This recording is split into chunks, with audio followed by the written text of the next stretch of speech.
Hello, I'm Justin Meyer, and this is Learn to Paddle in the Fast Waters of Streamable Web Applications.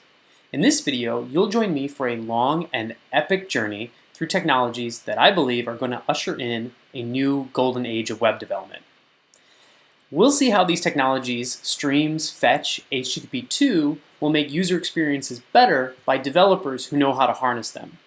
And the user experiences I enjoy the most are, of course, performance improvements.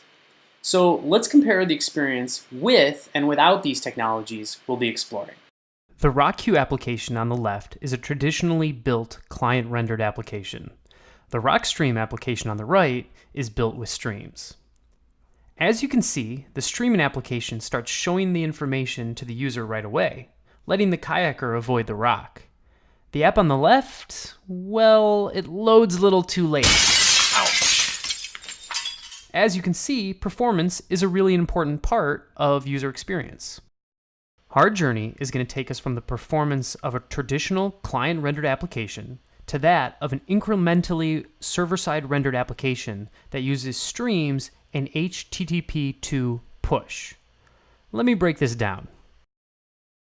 By a traditional client-rendered application, I mean one where a user requests a page, sees a spinner while JavaScript loads, starts seeing the page structure once JavaScript is loaded and executed, but doesn't see the content until another round trip to the server and potentially the database. If you build things this way, you are not alone. This is how most people build their web apps. We'll show how to take these apps and make them incrementally server-side rendered apps that use streams and HTTP2 push. Instead of the load profile we saw previously, in these apps, when a user requests a page, the initial structure of the page is immediately returned to the user, and static assets like JavaScript and CSS are also pushed. Data requests are also immediately made by the server.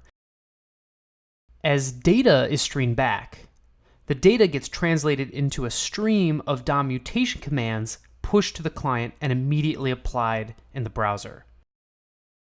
The result is that the user sees some of their content much earlier, and as each record from the database is returned, the page is immediately updated. Let's see the performance difference of an incremental server-side rendered application to a traditional app in a small but real application. Both apps are started right now. Not too shabby. To understand what this is doing requires knowing quite a bit about some rather new technology. So, we've broken down this journey into 3 phases of incremental difficulty. The Class 1 Rapids. This is the kiddie pool. We'll learn about streams using the ND-JSON format and fetch to perform data requests. Class 3 Rapids, the lazy river. Here we'll learn about how HTTP2's push feature can improve JavaScript and CSS load times. And then finally we'll get to the Class 5 Rapids. This is the deep end. Here we'll learn how to combine streams with push into a new server-side rendering approach we're calling incremental server-side rendering.